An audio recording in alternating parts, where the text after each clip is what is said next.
Hey everyone, welcome to my channel. My name's Lee. You're watching Dark Roots Creations, and this is my January wrap-up.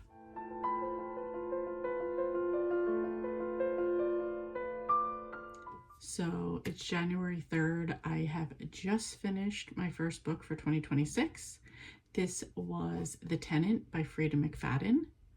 This is about a guy named Blake. He lives in a brownstone in New York City. He's engaged to this girl. He's doing really well at his job. He's like a big VP over there. And then everything starts to fall apart. There's a rumor that he sold secrets to a competitor, so he loses his job. He has to pay for this brownstone, so he winds up taking in a tenant at the suggestion of his girlfriend. She used to have like a tenant before they met, or a roommate, so she suggested this. So they kind of go through a few interviews with people and wind up with this girl, Whitney. Seems like she's a waitress at this diner. Seems like it's going to be a dream, and then all of a sudden everything falls apart.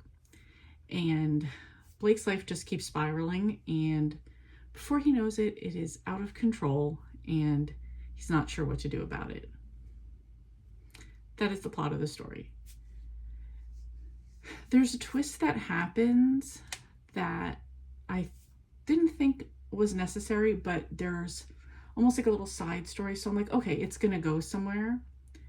It didn't go where I thought it was going to go. Actually, what I thought it was going to have to do with had nothing to do with it.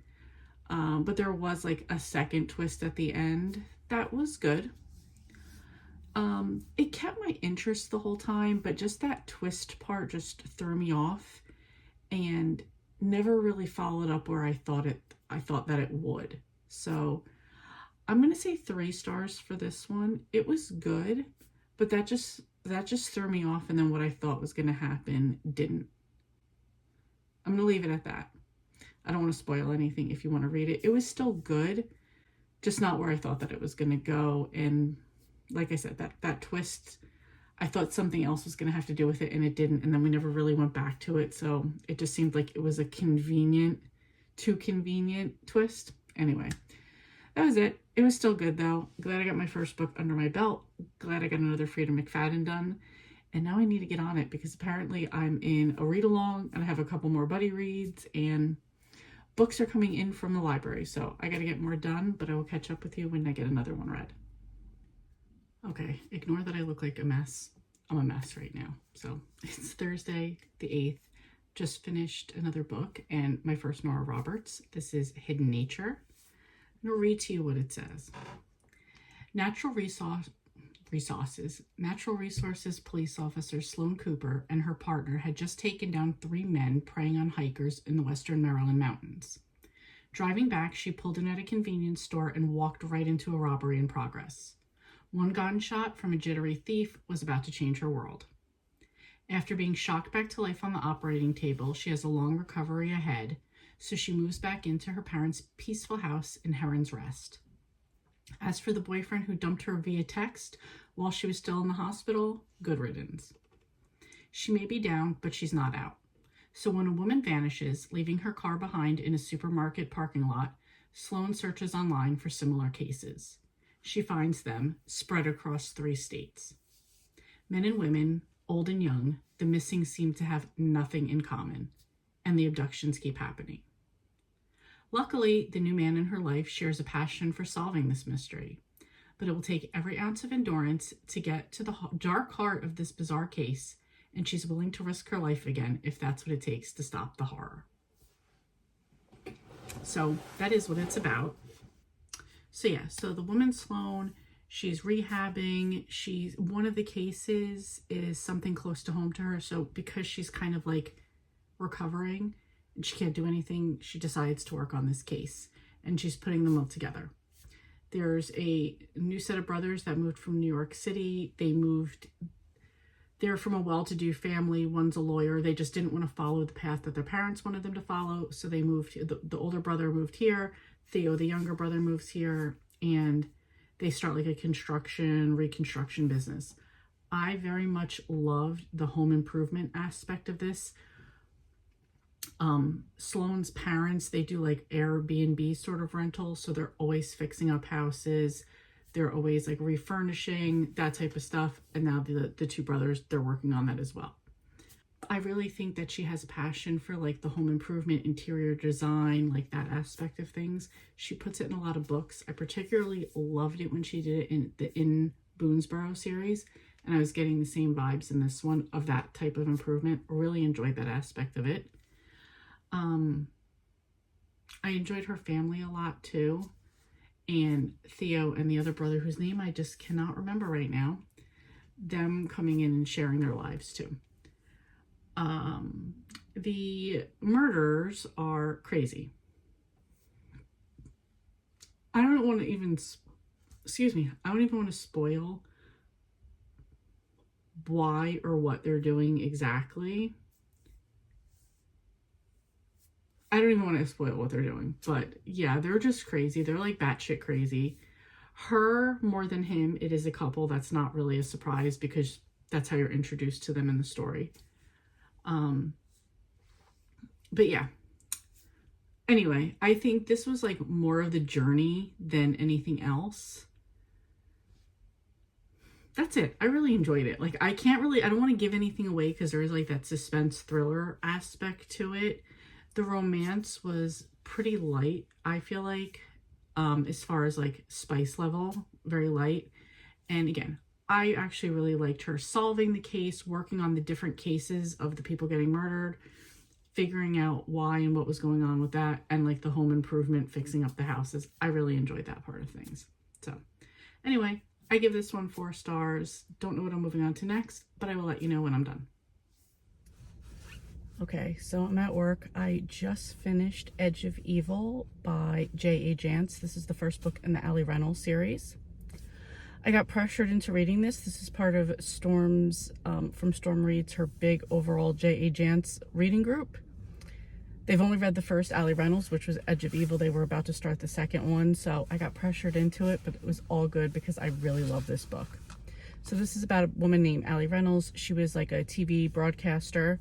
She basically gets canned for being over the age of 40. You know, the old men can still be there, but she couldn't. This came as a complete shock to her. As she goes home, she kind of finds out that her husband, who also is affiliated with the station, is kind of like annoyed, like, you better not do anything about it, because she's considering doing something for, like, I don't know, ageism, sexism, you know, type of suing or whatever. And so with having lost her, and at the same time that this all happened, her best friend Renee is killed in a car accident. They're still investigating the situation to figure out what happened. So kind of with the loss of her job, her marriage on the rocks, her and her son decide to go to Arizona, where her parents own a restaurant cafe called the Sugarloaf. And they decide just to go there, get away. It's also a way for her to see her parents. It's also a way for her to kind of take her reporting skills and go investigate what happened to her friend Renee. So that's the story. Don't want to give anything away. So as she does go, I like the relationship between her and her son. I love the relationship between her and her parents. Her friend Renee's kids had a cat, Samantha, that she winds up taking in while everybody in the family's dealing with everything. So that was a bit of a situation too. Excuse me. So that's it. I really enjoyed the book. Well written, nice paced. I did suspect the murderer all along. And I'm saying it that way because there's a few options of things that people thought could have happened to Renee. So I'm gonna leave it at that. I really enjoyed this one. I'm giving this 4 stars. I'm gonna move on to the next book in the series and be caught up on the Ali Reynolds series. So probably get into that one later this week. I have so many books that are coming in from the library, so many things I'm behind on. So want to get caught up on that, but I'm at work right now. I got about 8 minutes before I start, so I'm gonna get inside, make some tea, and get settled. Okay, just had a sneezing fit. Almost lost a contact from sneezing. but wanted to come on. I finished up 2 books and I wanted to talk about them really quick. The first one is An Academic Affair by Jodi McAllister. This is about 2 academics, Sadie and Jonah. They've been competing most of their academic life for programs, scholarship type of things, doctoral programs, and now they are competing for some academic job. This takes place in Australia, I guess mainland, but the job will be specifically in Hobart, Tasmania, where Jonah's sister lives. Jonah's sister recently, she's in the process of getting a divorce. She had a bad relationship and he wants to be there for her. Sadie, she grew up with her sister Chess kind of raising her, and this would be an opportunity for her to break out on her own. Sadie gets the job, but somewhere along the way she's feeling bad. Even though Jonah's been her rival this whole time, she knows that he wants it too. It's weird, they're rivals, but because I guess academia doesn't really pay that well, they've kind of always been like housemates and understand that the money situation's not that great. So they've lived together for 8 years in the same house. They've just been like enemies. But right toward the end, he sort of opened up to her about why he would want the program. So now she's kind of feeling bad that he doesn't get the opportunity to be with his sister or go help his sister. So there's some, I'm sorry if you can hear, it's snowing, so my neighbor's shoveling if you can hear it. I'm sorry. She sees this clause where she could bring somebody along, like a husband. So they decide to get married for the sake of them both being able to get the job. So the job would be like 3 years of probation, in which case they would have to do, they're going to be reviewed as they go along, but they can both get the position. So that's what happens, and it goes from enemies to lovers, but like rivals, to fake marriage, to becoming real friends. All sounds great. It was extremely boring. It was just so boring. I wanted to DNF it, but I was reading this as a buddy read with Blake, who did DNF it, but told me after I finished. That's fine. I'm glad that I got through it. But I don't blame her for DNFing it. She even said, they seemed whiny and creepy, and she's not wrong. They were whiny. Yeah, that's really it. I'm giving this one 2.5 stars generously. And it wasn't bad. It didn't have anything that was like gripping me. There were details of a sex scene. At that point, I didn't even care for them. Like, it was just meh. So, I mean, there was nothing bad in the writing. I was just zero interested. So, 2.5, generous 2.5 stars. Okay, ignore me about there being a second book. That was J.A. Jant's Edge of Evil, which I already reviewed. That'll be in right before this clip, so ignore that. I am, though, to update on that, I am already in the second book, Web of Evil, I think it's called. Because the group, Storm's group, was already that far into the second, they were already into the second book. So yeah, Web of Evil, I'm like 68% in that. I plan on finishing that one today. So hopefully you'll hear back from me before the end of the day. Okay, so in my kitchen making cottage pie. So I like those super cubes. So making the cottage pie filling. And then I made mashed potatoes, which are absolutely delicious.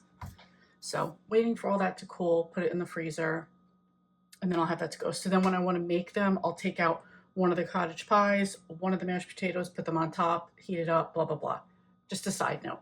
Anyway, I just finished Web of Evil by J.A. Jant. This is book 2 in the Ali Reynolds series. I feel like I really can't give anything away in this one.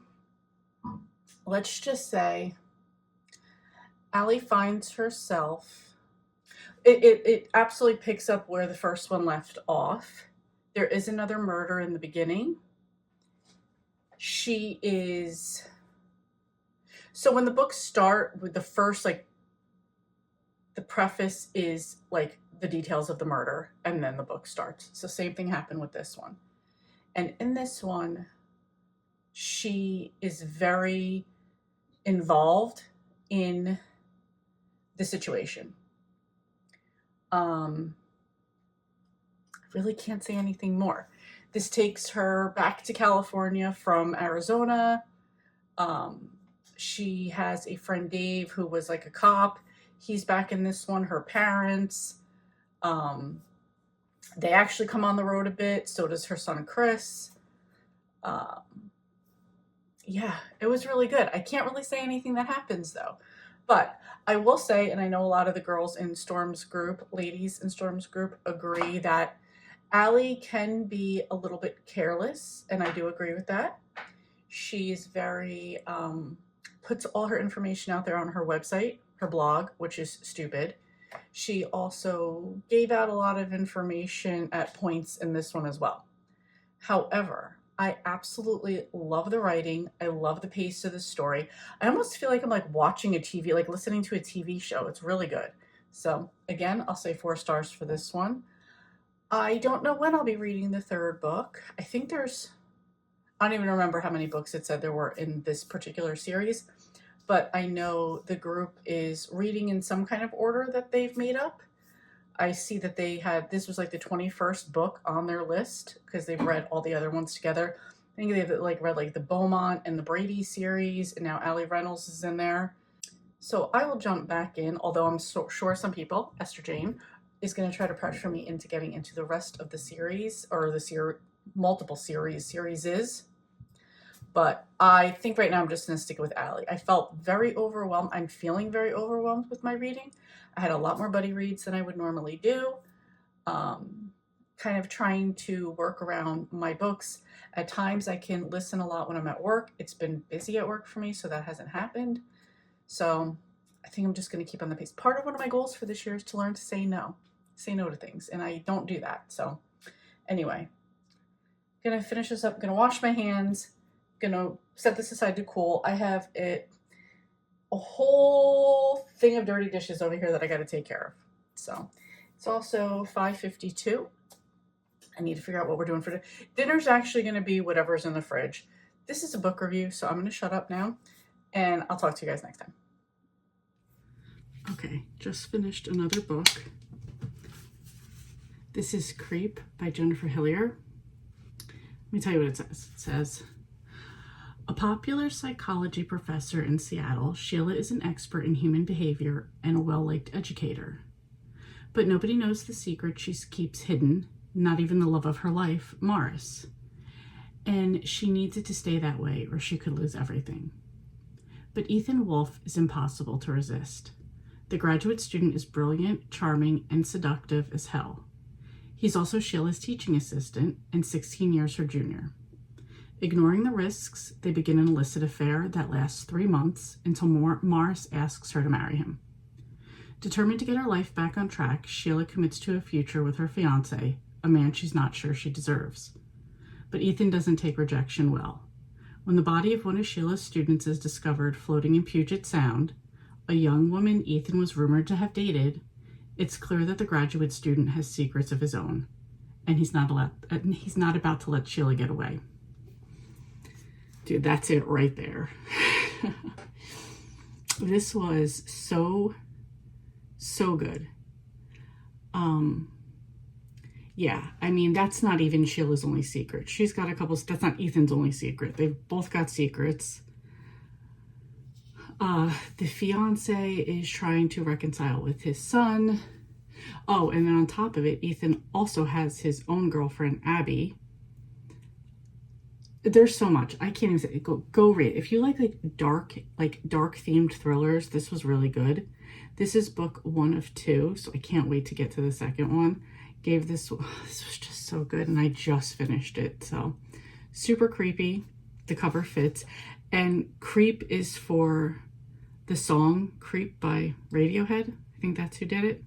Anyway, and there's like a whole story in here behind that too. So anyway, I say 4.5 stars. Really enjoyed it. Can't wait to get to the next one. Okay, so I did just finish another book. This was a cheat book. I'll explain why. This is The Ugly Duckling by Jerry Pinkney, adapted from Hans Christian Andersen. This is a children's book. It's about a mama duck who has some babies, and they're all cute and yellow and pretty. And then she also has another egg that hasn't hatched yet. When it does hatch, it's brown and not like the other ones, so it's different. And that duck is considered the ugly duckling. A turtle tells him that he's ugly. He goes off by himself because he's embarrassed about it, and he hides. And then before you know it, he starts turning white and getting these long, beautiful feathers and this neck, a long neck. He turns into a swan, which is considered a pretty bird. So then all the other swans see him, and the turtle sees him and said, see, if you had asked me, I would have told you that you were going to be a pretty swan. And so then he goes off with the other swans, and he's no longer the ugly duckling. That's the basis of the story.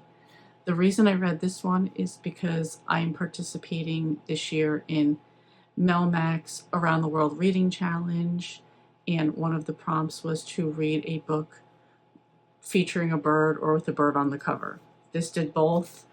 I just didn't want to not complete all the prompts, or 6 prompts every month. I just really wanted to hit them. So I was like, let me see if I could find a really quick book. So that's why I read this one. Anyway, that was like my kind of cheat book, but I wanted to get it done. So I'm in the middle of Nowhere Left to Hide by Megan Lally.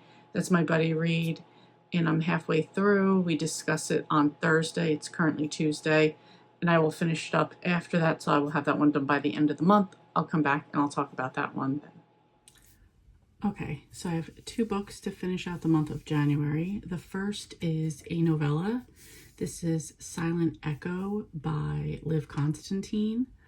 I was going to read this in February, but I just had some extra time at work, so I got this one done.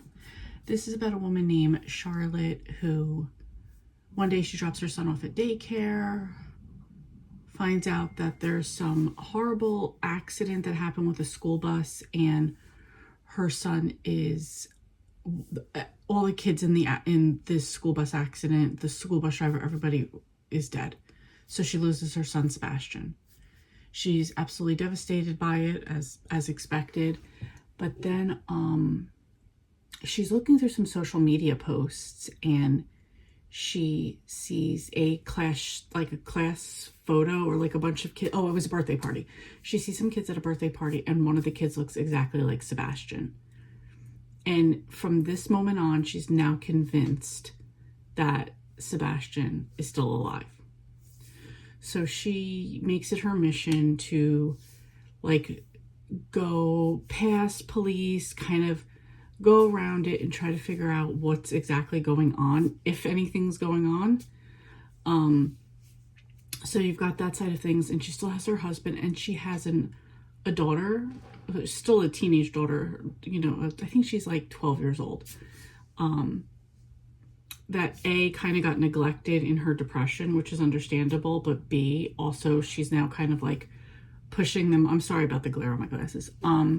She's also kind of pushing them away during this, when she's trying to figure this out. So it's kind of like the chase of like figuring out what's going on. And yeah, I don't know. It's if I didn't say this was by Liv Constantine, this is a novella. It was 127 pages, and it was such a good ride while it was going on. So absolutely enjoyed it.